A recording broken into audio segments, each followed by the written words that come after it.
I just read chapter 3 of Atomic Habits by James Clear. It was how to build better habits in 4 simple steps, and those 4 simple steps, actually, those 4 simple steps are the cue, the craving, the reward.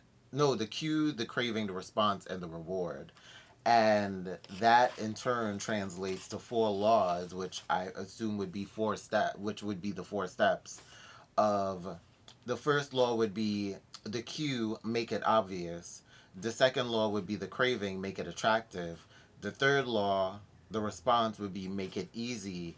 And the fourth law, the reward, would make it satisfying.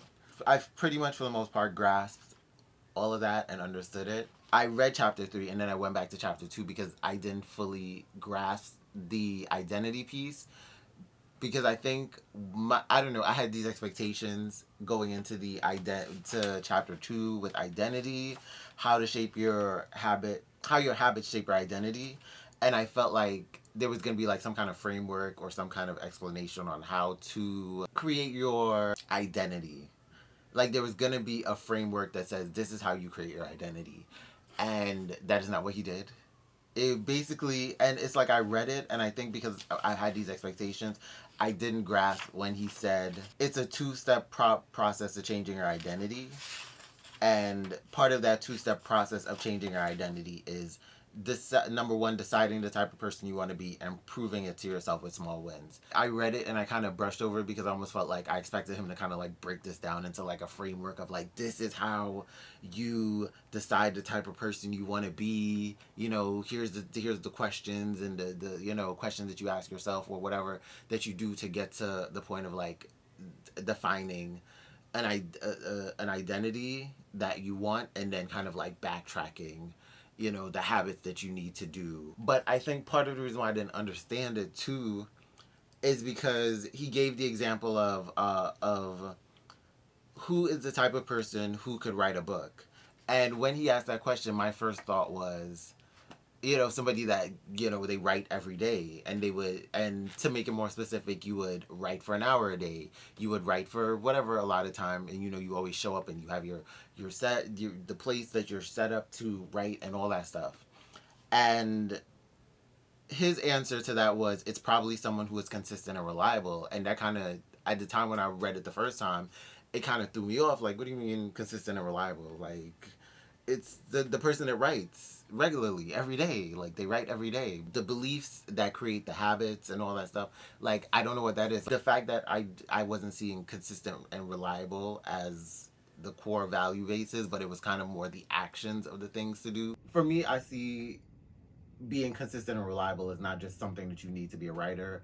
It's something that you need for so many other aspects of your life. You would need other values and beliefs, and it's just trying to figure out what those values and beliefs are. And I think that's where I'm getting stuck, is what are the other, like, and I think that's where I'm getting stuck in, like, the identity meeting the core values and beliefs. Like, how do I make those continents meet? How do I make those continents, I don't know, meet, I guess? I don't know.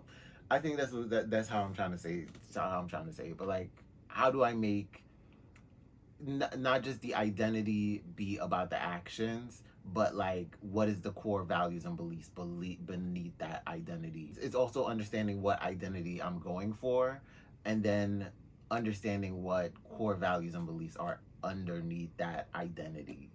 So it's like, yes, being a writer, the core values and beliefs would be to be reliable and consistent. But if I wanted to do, I don't know what else. The only other thing I could think of that I want to do is like do content creation, do YouTube, do books, be a booktuber reading, and I would need to be consistent and reliable. So maybe that's the answer. Maybe the answer is the easy answer, and I'm always trying to overthink it, and like, I'm trying to make sure I get the right answer, make sure my equations are on point and accurate, and it's making me overthink the process. And maybe I need to just focus on being reliable and consistent in everything that I do, and at least start with consistency. Yeah, I'll probably need to do some shadow work to figure out like the identity that I'm striving for, and how to and what are the values and the principles and the beliefs that are underneath that identity. Yeah, I'm gonna have to do a lot of shadow work on that part of trying to figure out who I am, and then kind of like break that down into the habits that I would need to be that, and have the core values and beliefs underneath that. But then again, maybe I need to define what values, principles, and beliefs are, so that I understand exactly what that is. Look up the definitions, write those out, and then do some shadow work and figuring all that stuff out. I'm figuring it out.